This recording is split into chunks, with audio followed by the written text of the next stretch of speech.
Hello friends, कैसे हैं आप सब। स्वागत है आपका मेरे एक और इन्फॉर्मेशनल वीडियो में। तो आज का वीडियो किस टॉपिक पर होने वाले भैया, छोटा सा टॉपिक है।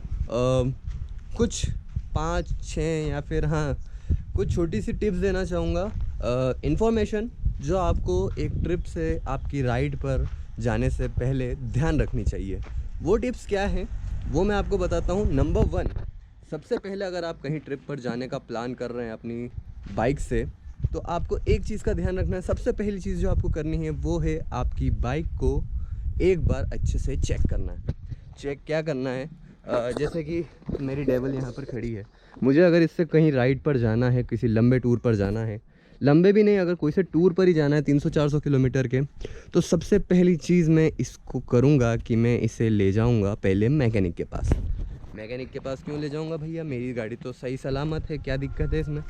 बट नहीं, आप एक बार कहीं भी ट्रिप जाने से पहले एक प्रिकॉशन लेना बहुत ज़रूरी है कि आप अपनी गाड़ी को सबसे पहले पूरी तरीके से चेक कर ले कि वो फिट एंड फाइन है।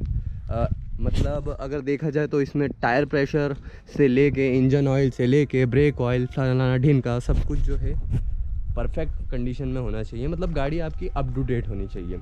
तो क्या करना है, अगर आपने अभी आपकी मतलब कुछ दिन पहले ही गाड़ी की सर्विस करवाई है, आप सोच रहे हो कि नहीं यार गाड़ी की तो अभी सर्विस करवाई है, गाड़ी तो एकदम चकभन्नाट है। बट नहीं, एक बार अगर कुछ दिन पहले, मतलब आपको अगर राइड पर निकलना है 1-2 दिन पहले, आप उसका चेकअप करवा ही लीजिए। मतलब आप अगर कहीं निकलते हैं, आपका मेडिकल जैसे लगता है, तो गाड़ी का भी एक मेडिकल आप करवा लीजिए। तो मैकेनिक के पास आप जाएंगे तो सबसे पहले भैया आप ऐसे मैकेनिक के पास जाओ जो आपका फेवरेट बंदा हो, जिससे आप अपनी बातें कर लो, है ना। मतलब ऐसा व्यवहार जमा लो उससे, ऐसा लुगाई जैसा उसको अपनी सारी बातें बता दो। कैसी अपमानजनक बातें कर रहा है लड़का ये, कि भैया गाड़ी में क्या दिक्कत है, कैसी क्या है, कहाँ तक जाना है, क्यों जाना है, उसको सारी चीज़ें बताओ। आपकी ट्रिप के बारे में सब कुछ पहले ही बता दो। अरे कहना क्या चाहते हो, तो उस हिसाब से उसको बोलो कि भैया ऐसा ऐसा है, आप देख लो गाड़ी वहाँ तक जाने की कंडीशन में मस्त चट भन्नाट हो जानी चाहिए। और सेकंड टिप ये है कि आपको बनाना है एक प्लेन। ये वाला प्लेन नहीं, जैसे कहते हैं कि आप प्लान जो बनाते हैं कि कहीं जाना है, जैसे सपोज़ मुझे जाना है, जैसे मैं गया था सागर राइड पर। मैंने क्या किया था, गूगल मैप में पहले ही अपनी जो डेस्टिनेशन है उसको तो देख ही लिया, प्लस साथ में मैंने ये चीज़ें भी मतलब पॉइंट आउट करी कि भैया मुझे कितने डिस्टेंस पे एक एक ब्रेक लेना है, क्या मेरा स्टॉपेज रहेगा, हर मतलब कितने किलोमीटर बाद में एक स्टॉप, एक ब्रेक जिसको भी बोल सकते हैं, वो लूँगा। और एक मैक्सिमम एक ये टाइम लेके ना चलें आप कि यार गूगल मैप ने बताया है कि यार यहाँ से वहाँ पहुँचने में 5 घंटे लगेंगे, तो मैं इस टाइम निकलूँ तो इस टाइम पहुँच ही जाऊँगा। ऐसा नहीं होता, हर चीज़ें आपके प्लानिंग के हिसाब से नहीं चलती है, मेरी भी नहीं चलती थी। एक घंटा जो है आप बफर और ले लीजिए उसको, क्योंकि आप कहीं रुकते हैं, ब्रेक लेते हैं, अगर कोई सी इंटरेस्टिंग प्लेस मिल गई आपको, तो वहाँ पे आप कह सकते हैं वहाँ पे फ़ोटोज़ वोटोज़ क्लिक करने रुक गए, या फिर देखने के लिए रुक गए उस जगह को, तो वहाँ पर आपका 20-25 मिनट रुक जाएंगे। अगर ऐसे 3-4 जगह पे भी आप रुक गए तो आपका 1 घंटा एक यूँ, बात तो सही है 6 घंटे मान के चलिए। अगर 5 घंटे का ट्रिप है तो उसको 6 घंटे मान के चलिए। तो एक ये प्लानिंग बना के रखें, एक पूरा मैप तैयार रखें कि इस रूट से जाना है। इमरजेंसी में कोई रूट चेंज करना पड़े तो वो एक अलग बात हो जाती है, वो भी आप देख के चलें कि भैया इमरजेंसी में मुझे यहाँ की जगह किसी और रूट से जाना रहा तो वो कौन सा रूट है। एक पूरा एक प्लानिंग लेके चलिए तो आप भटकने से बच जाएंगे, क्योंकि बहुत बार ऐसा हुआ है हम भटक चुके थे। और थर्ड टिप जो है वो आपको ये करना है, मेंटली प्रिपरेशन, है ना। कहीं जा रहे हो तो ये नहीं कि भैया ट्रिप बनाया, बस गाड़ी देख ली सही साट है, जगह भी देख ली, गूगल मैप भी अश्योर कर लिया, हाँ ठीक है निकल पड़ो। उससे पहले आप खुद की हालत देख लो, आप जाने लायक कंडीशन में हो या नहीं। भैया पहली दूसरी राइड रहती है, आप रहते हो मतलब पहली राइड है, दूसरी राइड रहती, तो आप एक्साइटमेंट में रहते हो बिल्कुल। तो भले ही आपकी टांग टूटी या कुछ टूटी, आप ऐसा ध्यान नहीं देते हो कि अरे निकल लेंगे, कोई दिक्कत नहीं, देखा जाएगा। अपने इंडियंस की बहुत बड़ी प्रॉब्लम रहती है, उनका सभी मतलब सबका मोटो ये रहता है भैया देखा जाएगा जो होगा, है ना। सेल्फ कॉन्फिडेंस तो मतलब अपरंपार रहता है। ऐसा नहीं है, आप पहले खुद को देखो, आपकी तबीयत देखो, सब कुछ देखो, एक मेंटली प्रिपेयर हो जाओ उस जगह पे जाने के लिए। क्योंकि हमारे साथ ये हुआ था, हम गए थे सागर, जब जा रहे थे हमें कुछ पता नहीं था वहाँ पे कैसा, मतलब उस टाइम इतना माहौल भी ठंड का नहीं था।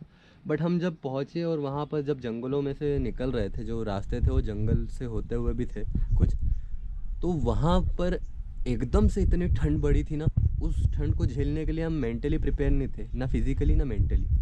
तो एकदम से इतनी ठंड पड़ी कि हमारा हाथ पैर काँप रहे थे। आपने ब्लॉग देखा हो तो आप जानते होंगे, मतलब ऐसे काँप रहे थे हम। और जो इतने एक्सपीरियंस हमारे साथ बंदे थे वो खुद बोल रहे थे कि यार क्या करें, यहाँ से निकलें या फिर यहीं रुक जाएं। ऐसी सिचुएशन आ गई थी। तो एक बार प्रिपेयर हो जाएं मेंटली फिज़िकली। और फोर्थ टिप है बैग पैक करना।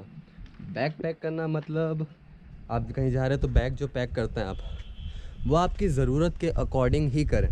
वैसे तो हर कोई ज़रूरत के अकॉर्डिंग ही करता है, बट इसका एक सिंपल सा बेसिक रूल बता दूं मैं, कि अगर आप कहीं पे 2 दिन के लिए जा रहे हैं, 2 दिन की ट्रिप पे अगर जा रहे हैं, तो कपड़े जो है 1 दिन के पैक करके ले जाएं।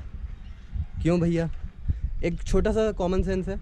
आप जा रहे हो, पूरा दिन उसी कपड़ों में रहोगे, आओगे तो दूसरे कपड़ों में रहोगे। और ऐसे कहीं घूमने जाना है, मतलब कोई अगर सोचा आपने कि फंक्शन वंक्शन अटेंड करेंगे, कहीं ऐसी जगह जाएंगे, तो उस हिसाब से आप कपड़े रखें।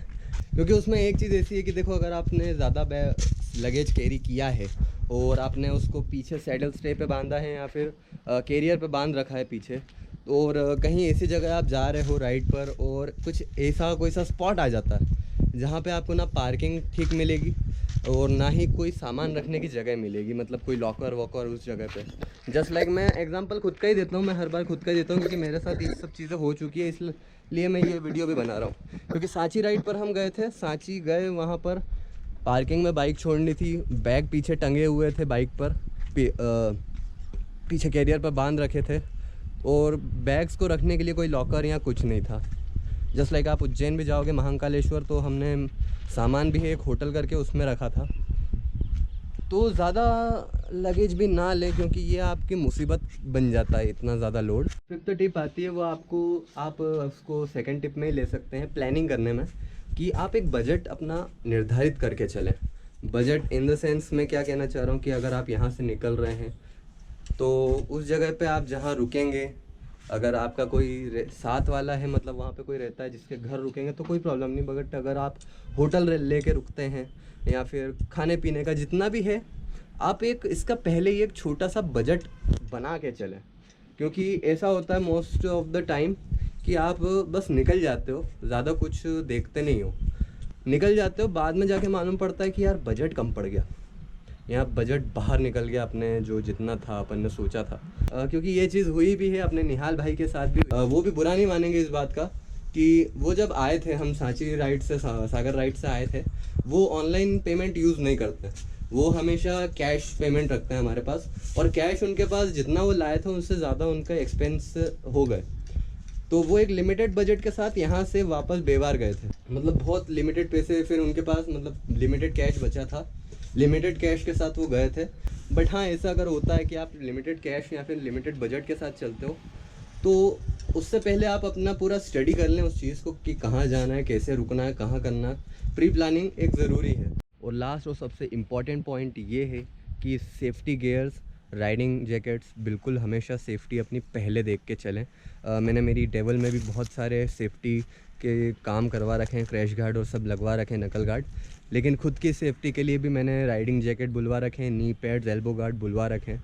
और आप भी हमेशा राइड पर निकलते हैं तो राइडिंग जैकेट और एल्बो गार्ड, राइडिंग जैकेट नहीं है आपके पास तो एल्बो गार्ड और नी गार्ड तो पहन कर ही चले। अगर ये नहीं है आपके पास तो बाय कर लें। राइडिंग जैकेट का बजट नहीं है, एल्बो गार्ड्स तो बिल्कुल चीप से चीप आपको 1000 रुपये के अंदर या फिर 500 रुपये के अंदर मिल ही जाते हैं, जैसे मेरे पास है, मुझे तो गिफ्टेड थे।